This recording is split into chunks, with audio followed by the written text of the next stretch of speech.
Hey, RetconRaider here, and welcome back to Warhammer 40k Rogue Trader. As today, I believe we're just about done working our way through all this encrypted content. And I'll tell you, we've certainly found some very interesting things along the way. So now we just have to figure out how it all fits together, what it all means, which perhaps we'll find in the Sanctum of Taphitis. Let's have a look.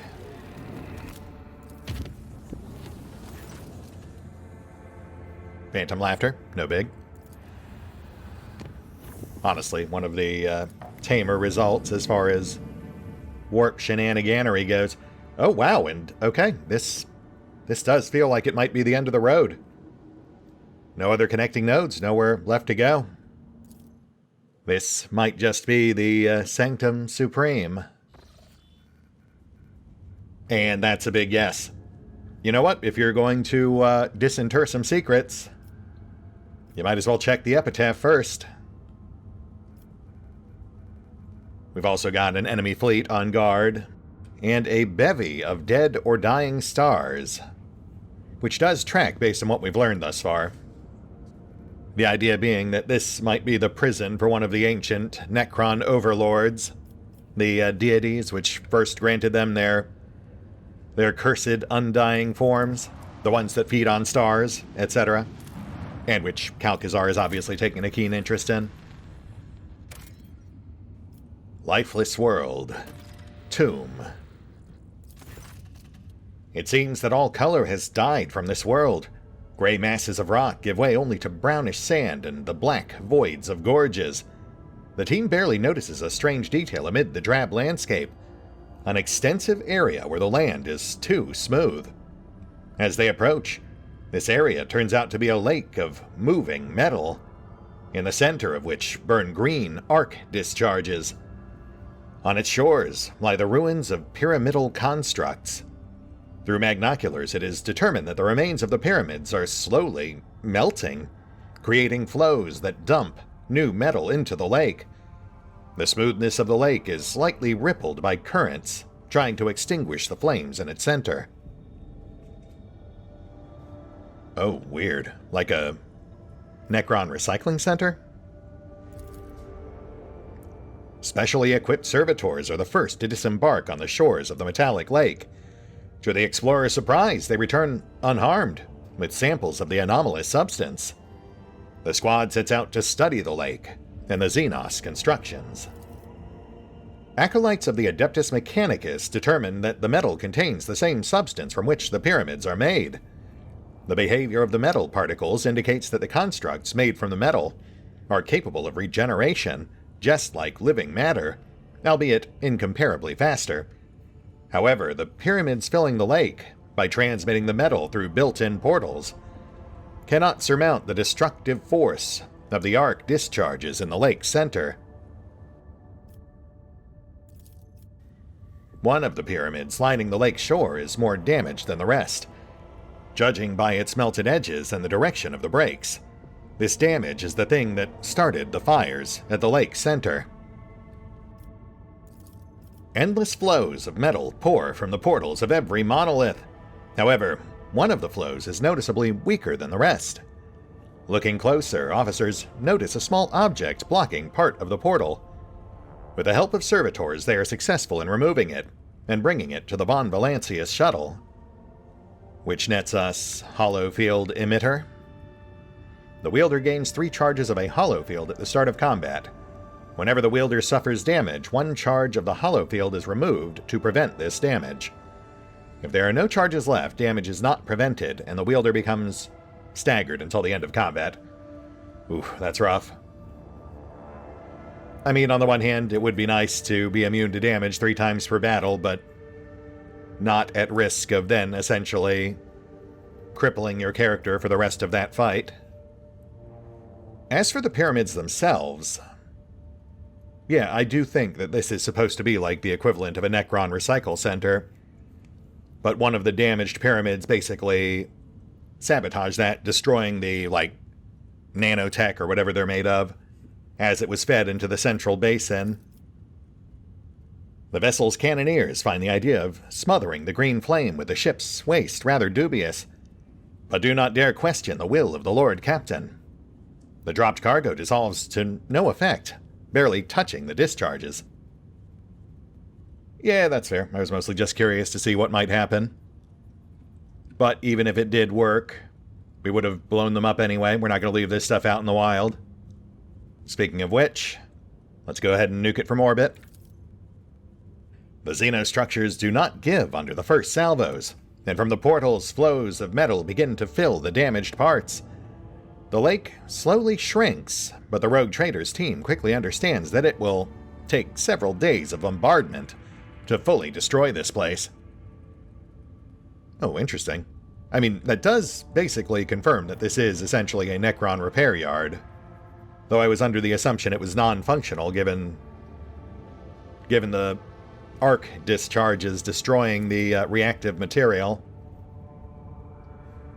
I mean, to be fair, it does just say that the flows of metal are filling the damaged areas, not necessarily repairing them. Let's get a peek at the star attraction. Judging by the orbital trajectories, this is the parent star of the system. If the Lumino reader is right, back in the day it used to be huge and angry with a bite to it. Not this half-dead firefly. So what happened to it? Just passage of time, or... I can't imagine what could have drained a deadly beast like that. The Lumino reader swears that the rays of this star would have continued withering all life in the system for millions of years more. It was too young to have faded like this. It's like it was gnawed out. It was attacked. Suddenly and fiercely. A hungry predator bit into its magnetic field and drank as much of its energy as it could. The predator was starving, and would have surely devoured the star whole, had it had more time. Nomos, thanks for joining the conversation, though you are looking a bit fuzzier than usual. And I've got to ask, where exactly did you come by this information? I do not know, but I can read the traces of what was committed here, as if I have seen it happen 100 times. You don't say. Well, considering that we've heard the old Necron Overlord's 8 stars, this does raise some new questions about Nomos. They did say they broke the captured Overlord into shards.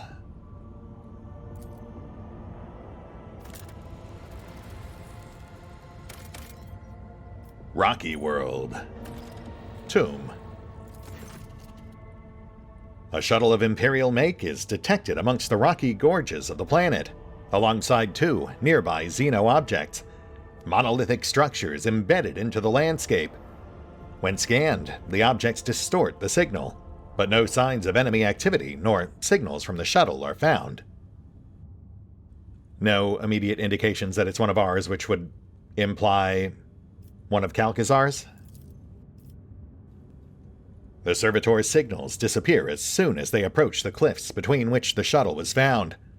Not one of them returns, and no data is received. That's fine, we'll go check it out personally. We've got plot armor, they're not just going to kill us. Valin von Valancius wishes to personally explore the enigmatic monoliths. The von Valancius shuttle overcomes the turbulent zone with an alarming rumble, after which the connection to the void ship becomes tenuous. Despite a rough landing on rocky terrain, the flight ends successfully.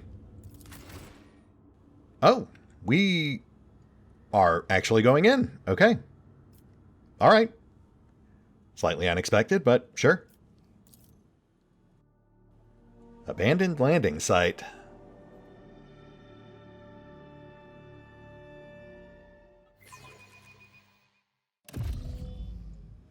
Achievo! Oh, yeah, okay.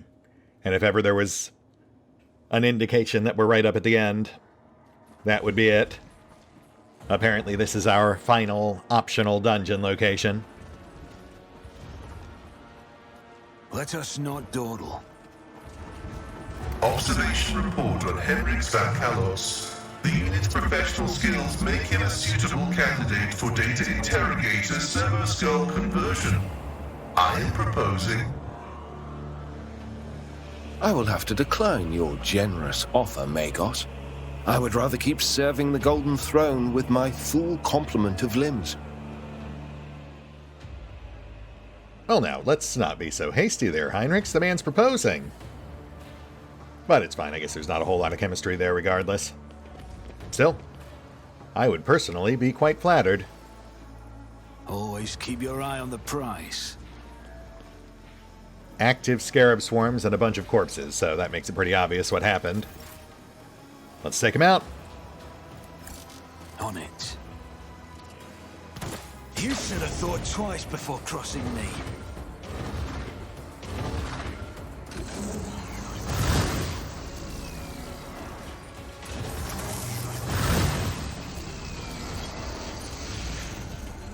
Right, that tracks. We've got Necron reinforcements, which I imagine would have shown up regardless, even if we had just walked in peacefully. And not really a whole lot, just like 6, plus the swarms. And whatever other reinforcements decide to roll in, I suppose. We'll get Abby front and center. Paskin Val in back. Ulfar and Heinrichs on the flanks. And Cass on support. Just wherever she can reach everyone. Probably right here. Yeah, that's fine. Oh, shoot, right. Accidentally moved Abby. In fact, let's just tuck you all the way out here. You have no need of cover. You are the cover. I will do my duty. And let's get this done.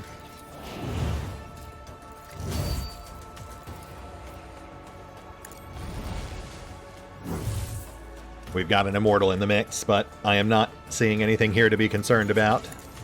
Insignificant. Not yet, anyway. We'll see if there's more waves.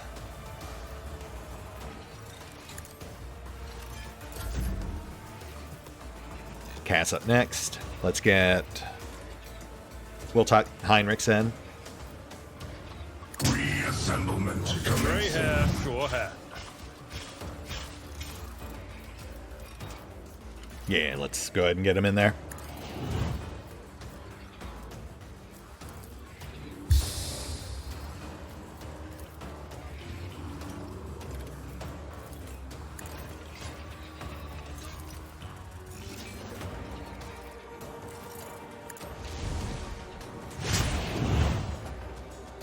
Nice, nice.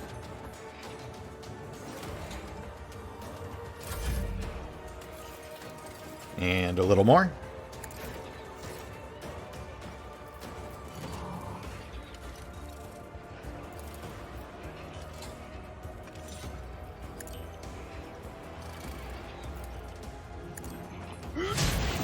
Oh, hello. Right, I forgot they do that. All right, calm down.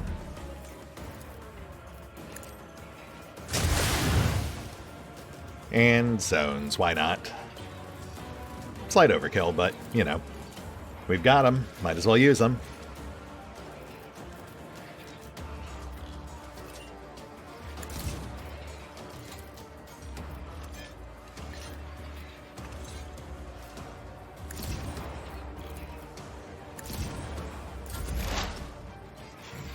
Task. Lay down more support.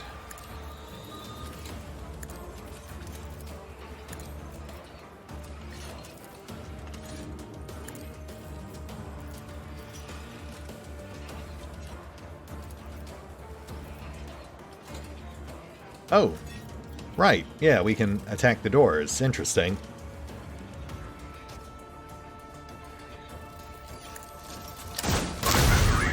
Machine spirit. Well, whatever that was, we destroyed it. Teleportation matrix beacon. Right, so is that one now going to summon reinforcements? I am curious. We'll leave that one active. I'd kind of like to see what happens. You will not undo me.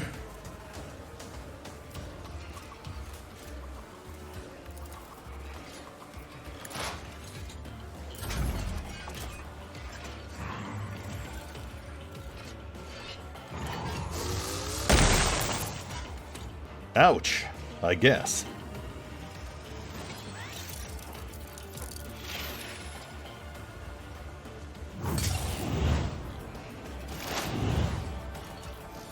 And Val.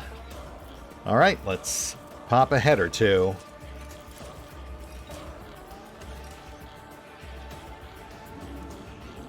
Easy kill on the swarm, but that does kind of squander a full power shot. Though we do want to trigger our one free shot per round. I'll see to it personally. Consider this a taste of what's to come. Right. Rebirth cycle. That's fine. We got 3 more shots.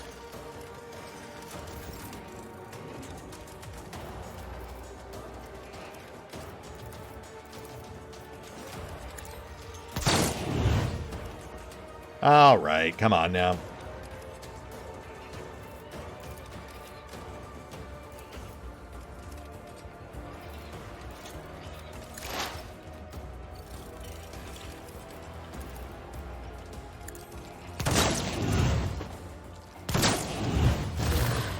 There we go. Gets a little wonky now because I have to plan around our first shot doing half damage, and they keep nerfing that Death Whisper. Used to be a whole lot more effective. Best defense is a good offense. But it's fine. It's certainly no heavy weapons build, but still gets the job done. You know, honestly, min-maxing almost feels kind of unnecessary in this game. Considering you'll end up outpacing the enemies with pretty much anything regardless. One view at a time. Follow my lead. Goodbye. Significant. Oh, I'm gonna miss doing that.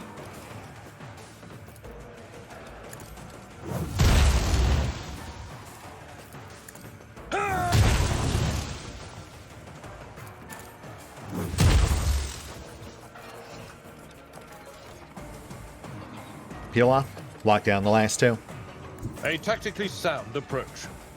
I think Heinrichs can handle what's left.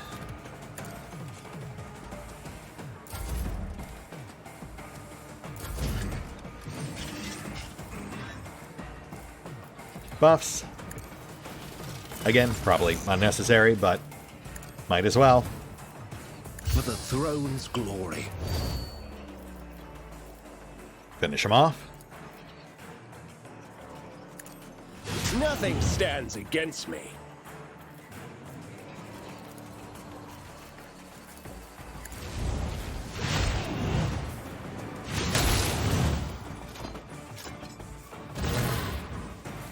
Immortal out. Breach. Someone's death wish is mine to grant.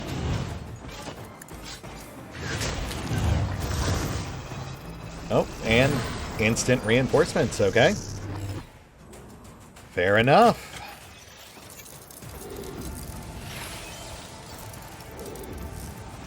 I won't do that. Ah, can't melee it.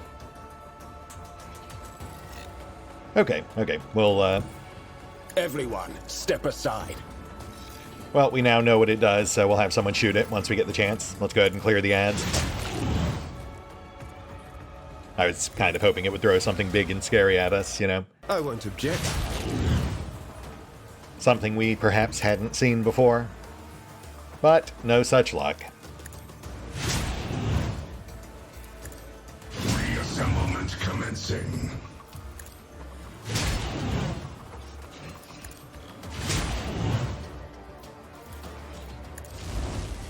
You will not undo me.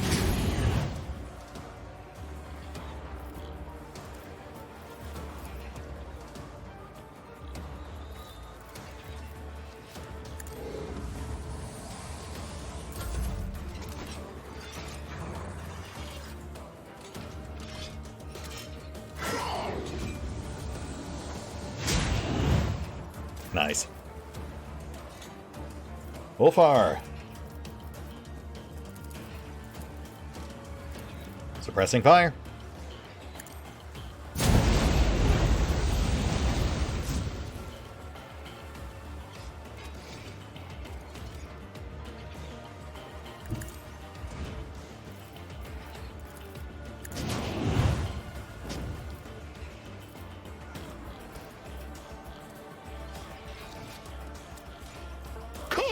Play.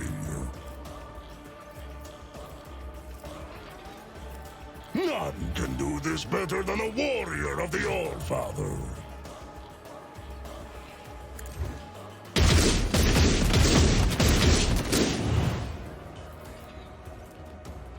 Wish the weapon switching was a bit quicker.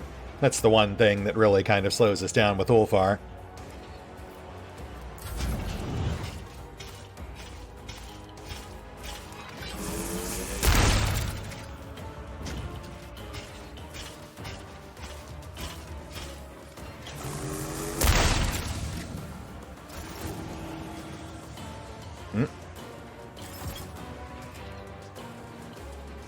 Ah, okay. I guess that was maybe where more reinforcements would have appeared if we had left the other beacon active. Well, regardless, let's go ahead and wrap this up.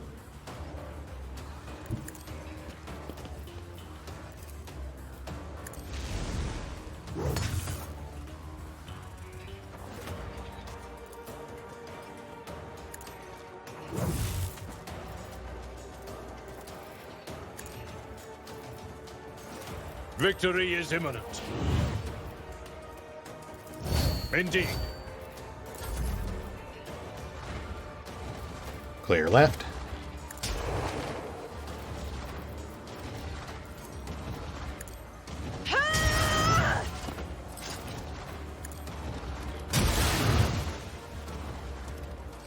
Oh, right. We have to smash the teleportation beacon before we actually kill this guy. Otherwise, we'll probably get more reinforcements.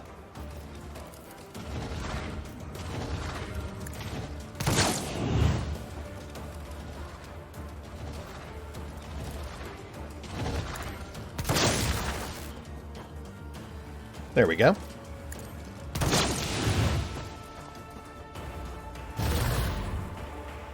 And now it's all right.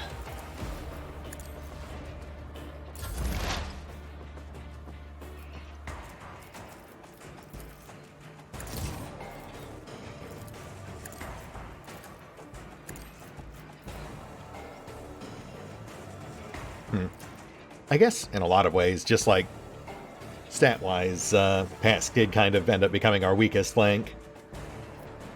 Less effective in combat than Val, and less of a skill monkey too, you know, once Val really got going. But it's still fun to have him around. Again, min-maxing really does feel kind of unnecessary. Even on the highest difficulty.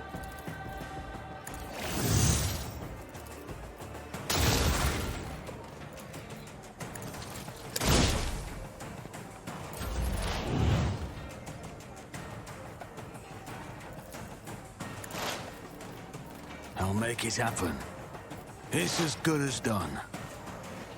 On it.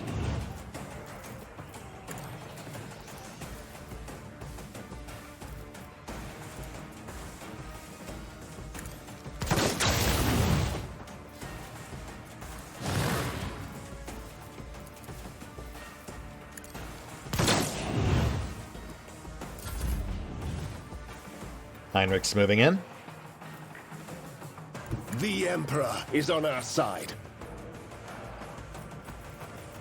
Let's see if he can finish this for us.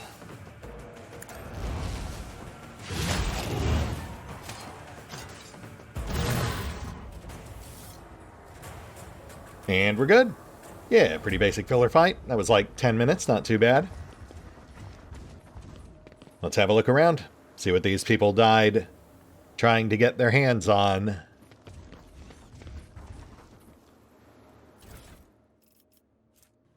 They shall weep. Unique high-end bolter. Each shot from this bolter deals additional rending damage and 40% armor pen to all characters adjacent to the target. Huh. So really only useful to, like, in-your-face bolter builds, which would have to be soldiers, since I think they're the only ones who can actually fire at point blank. Theoretically fun for someone like Argenta, but obviously not much use to the rest of us. Heavy Void Suit. High-end heavy. Decent stats, but again, not much use. Ship's Voxlog. Let's get a closer look at that.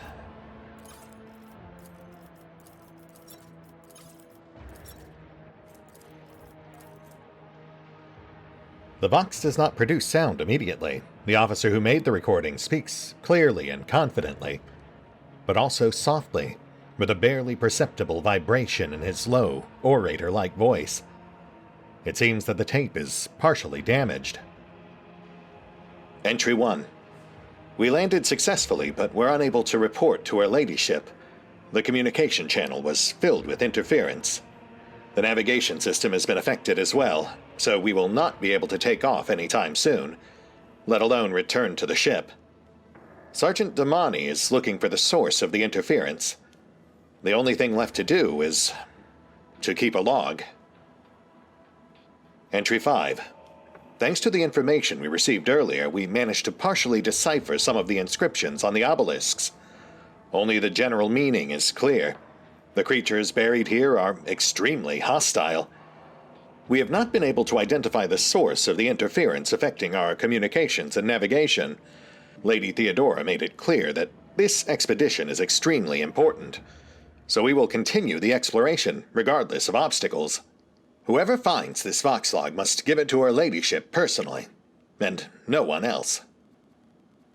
Entry 18. One of the structures being inspected incinerated Corporal Monroe. We buried him with as much dignity as was possible in these barren rocks.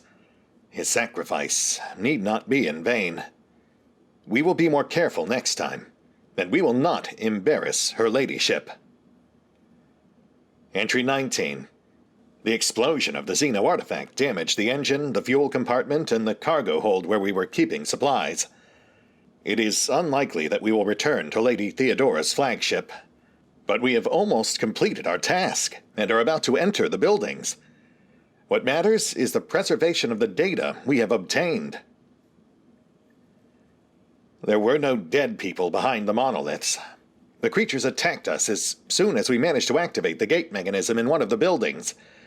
Their weapons destroyed flesh and plasteel with equal ease, and their bodies recover from any wounds. The words are interrupted by a bang and a yell. I will keep recording until my final breath, and I hope it benefits the House of Von Valancius. The weapons of the Xenos burn with green fire and hurl bolts of lightning, and energy charges burst from their blades. Damani has fallen to the ground and cannot get up. Her body is breaking. The rocks beneath it are about to crack. Tell Dahlia that her father gave his life for the good of the Von Valancius dynasty. May she be proud of... Well, I'll certainly see what I can do. So yes, it turns out that this was in fact one of ours. We just couldn't identify the shuttle from orbit because the ship was too badly damaged, the signal suppressed. Sadly, it doesn't seem like they discovered much of note. Just that the local structures are full of angry Necrons, which, you know, we could have probably told them. But, you know, that's just one of those things you've got to find out the hard way. We did too. The only difference was that we were strong enough to actually fight them off after. Advanced shield. 50% block chance. That's actually pretty decent. Just, obviously not much use to our core crew. Plus Fury Incarnate. Whenever the wearer is under the effect of Reckless Rush, they gain plus 50% critical hit chance and plus 50% critical damage.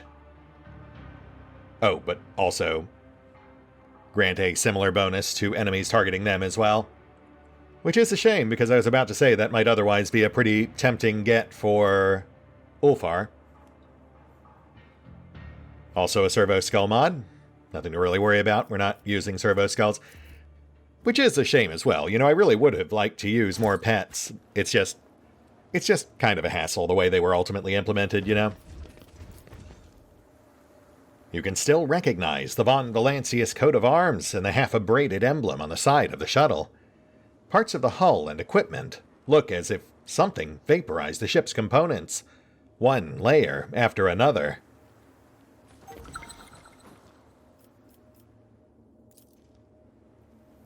The broken body has been smashed into the ground with such force that there are cracks radiating out from under it.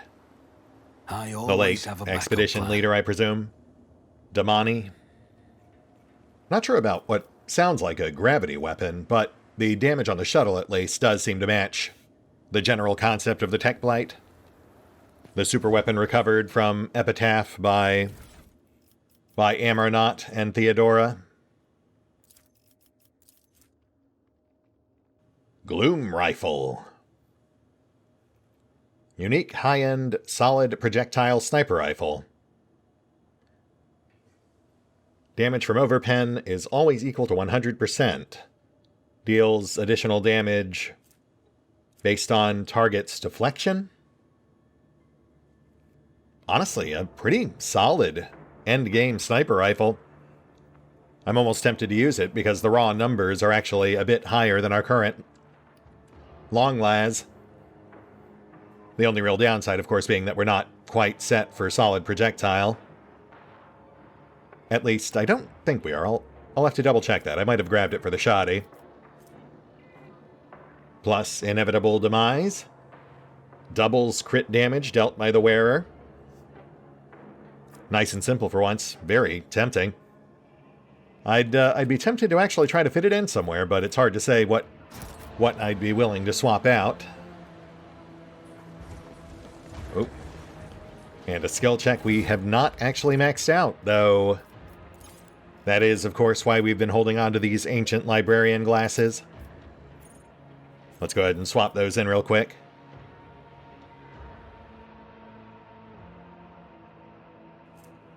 Plus 20. Yeah, that should be just enough.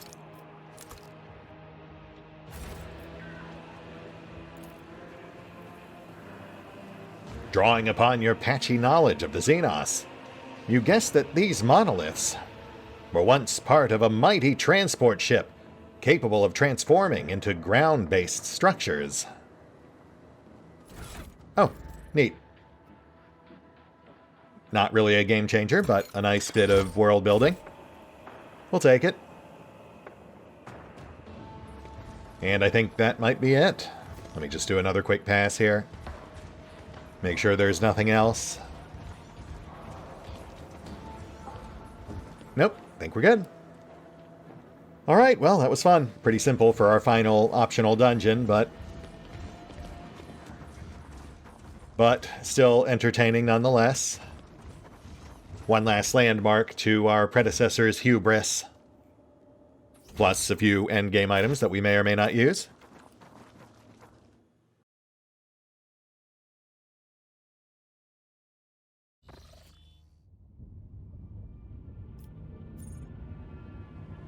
Let's go get a gander at those dying stars.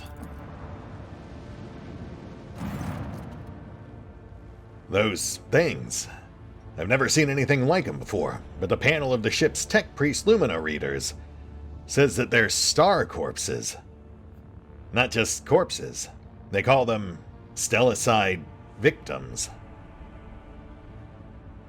Ravor, are you trying to tell me that someone murdered these stars? Who knows with those star sages? Apparently, when a star dies a natural death, it's different. These look like they were murdered and plundered. All of their energy was siphoned, like when a spider sucks the innards out of a fly.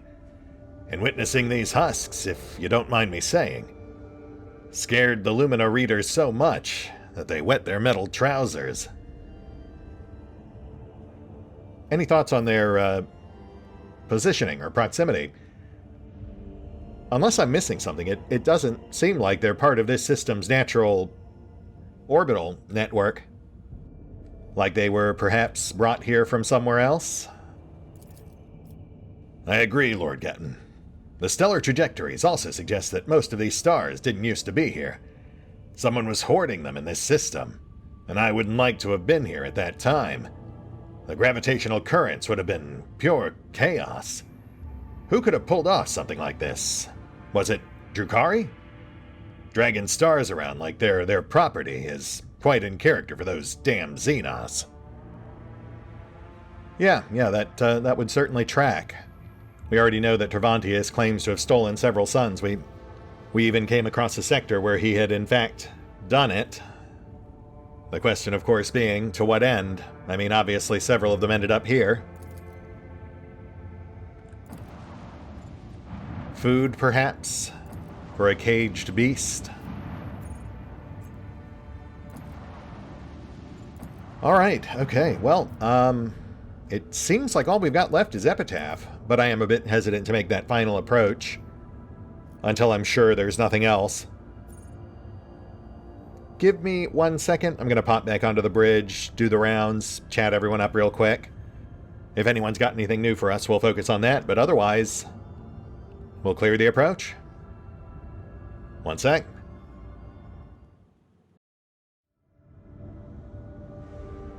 No, all quiet on the RetconRaider.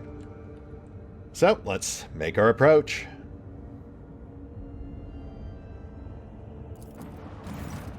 Lord Catton, a Xenos squadron is on an intercept course. It's the same abominations as before. So someone's already kicked up this nest?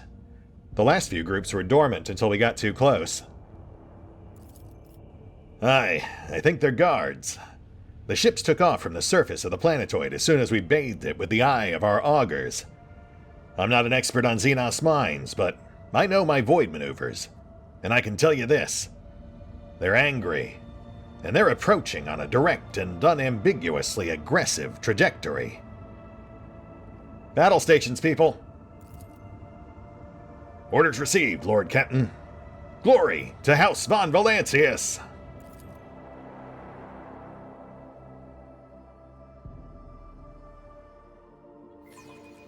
And here we go. What have we got? 4 enemy ships, 2 shrouds, 2 jackals. Slightly different coloration. Kind of implies the 2 shrouds are different, but they've got matching names. Seems simple enough. Let's power through, see if something happens. What's this? Ah, Evasion Nebula. Gotcha. Yeah, we'll avoid that. I'd rather be accurate than evasive. We've got Scrant to spare at this point. No need to shy away from damage. You know, as long as it's non-fatal. We should probably try to avoid blowing up. That's just like good general life advice, I think. Don't blow up, people. If you were thinking about doing it, you know, maybe reconsider. That goes for you too, Sword 12.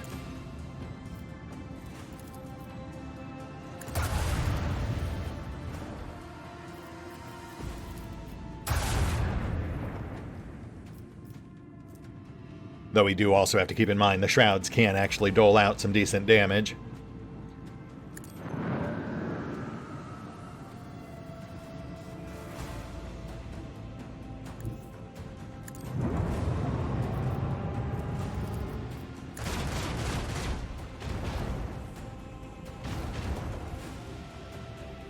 The jackals seem to be largely harmless. I'm not entirely sure what it is they bring to the table, other than just being a minor impediment in our path.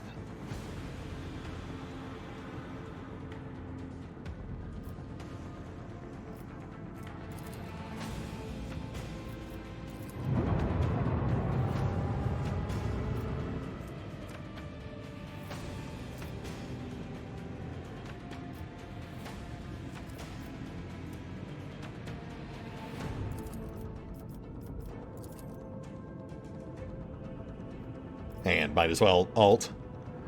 No reason not to.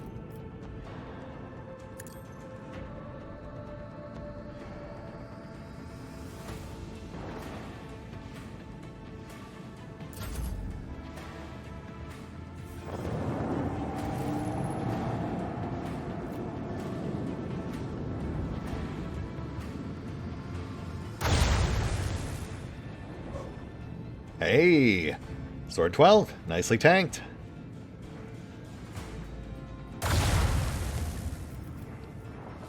Very minor dings from the jackals. Oh, interesting. The shroud still got to move despite the boarding crew. Oh yeah, see, and that is some slightly more impressive damage. Didn't make it through our shields, but definitely wore them down.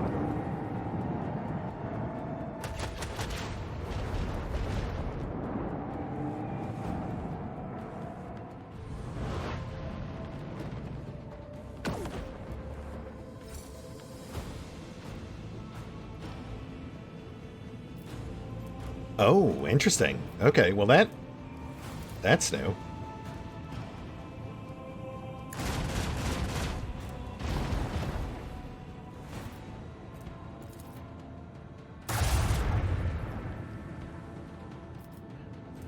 Normally we'd have mandatory movement, but I think the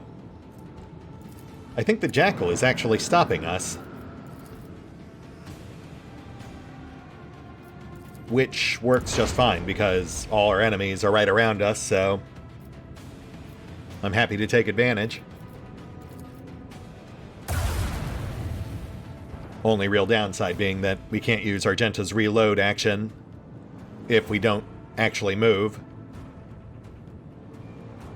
Which is fine. We'll keep ourselves the center of attention. Though, Yeah, we'll stay where we are. Oop. Well, that's not exactly what I wanted, but that's fine. Good luck, Sword 12. So I guess that's what the jackals do. They're basically a giant crescent scoop that just kind of stops your movement. Keeps you contained for the shrouds to pick apart. That's pretty neat.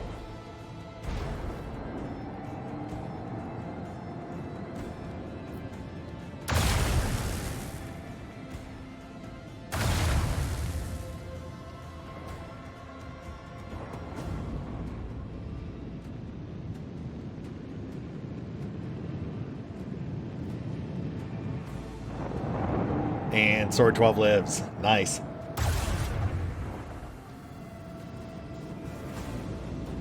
Heartless, maybe don't fly into the giant asteroid field. Alright, let's go ahead and trim these guys down before our escorts escort themselves to oblivion.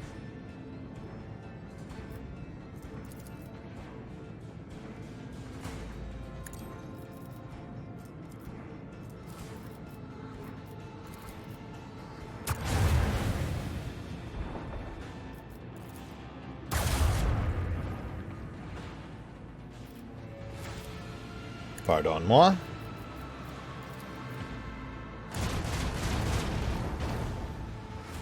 Jackal 1 burning out.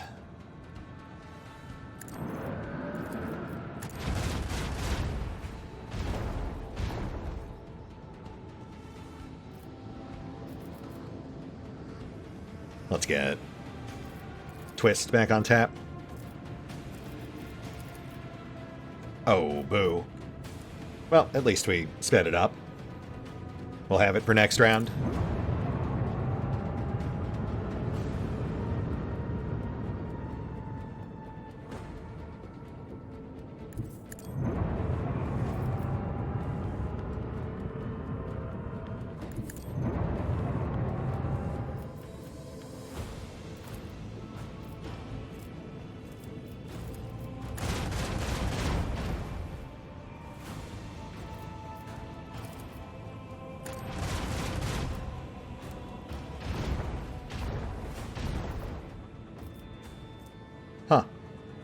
Well, I thought that would do it.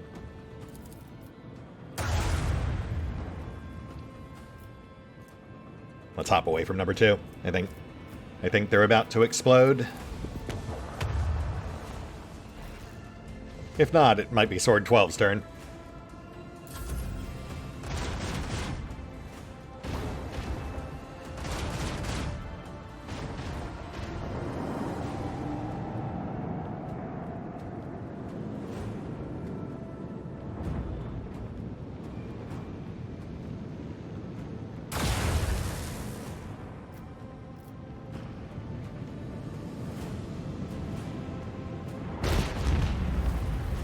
Jackal 1, out.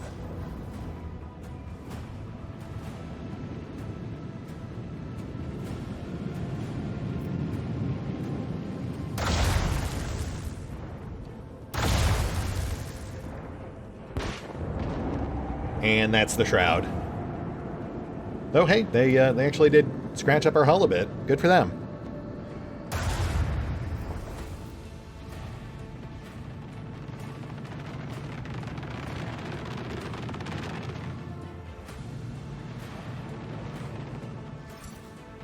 Alright, let's wrap this up. And I think we'll be at a good place to call it.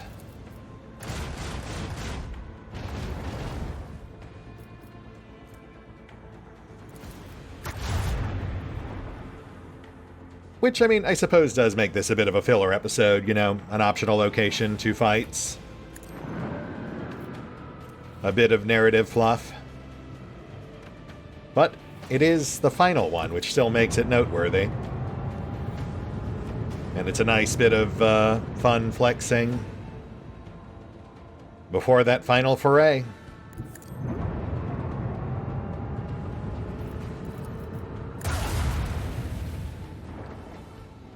I've got to imagine things will get a whole lot heavier as we head down to Epitaph itself. Reload.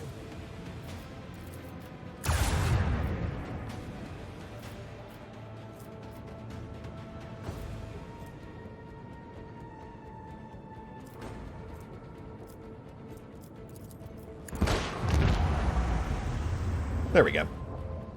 Wasn't sure if we were better off twisting or teleporting forward and broadsiding.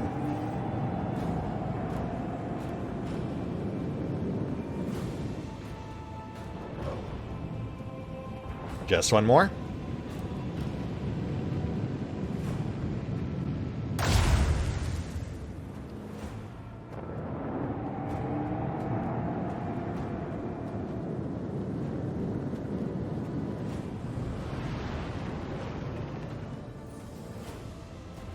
And finish him.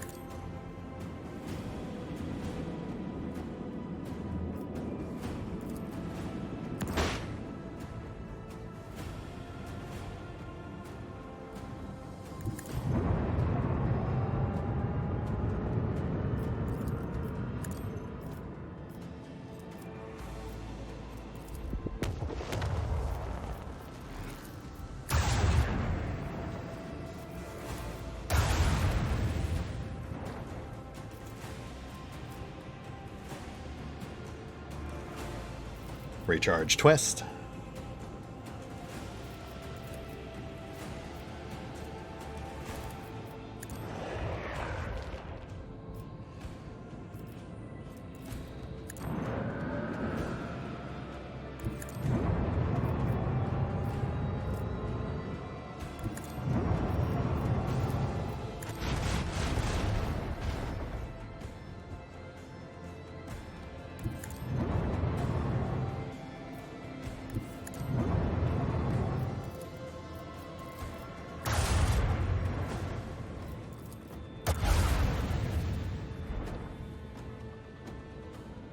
That might be enough. Let's see.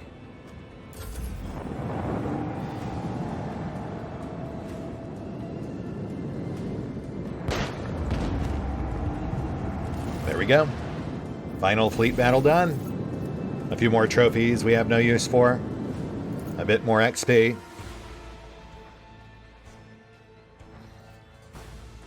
And no immediate follow-up, which means that, yeah, this is where we stop off. Just before touchdown. I will say, a bit of a shame we didn't end up capping out our ship level, though I'll bet... The thing is, we did, I know, skip at least a few of the optional ship battles over time. There were a lot of relatively innocent, or at least neutral, fleet fights that we did deliberately skip. You know, folks like the Pilgrim, or merchant vessels and such that we had the option to attack, but chose not to. Or all those Aldari we kept playing nice with. You know, I imagine if we had indulged in that, we would have hit that final ship level. But, you know, I'm fine without. That's just not the character we were playing. That said, we'll hit the pause button here. I'm going to do one last pass on the ship, you know, make sure there isn't anything else we're missing. Reset our buffs. And yeah, we'll pick up here next time for the final epitaph. See you then.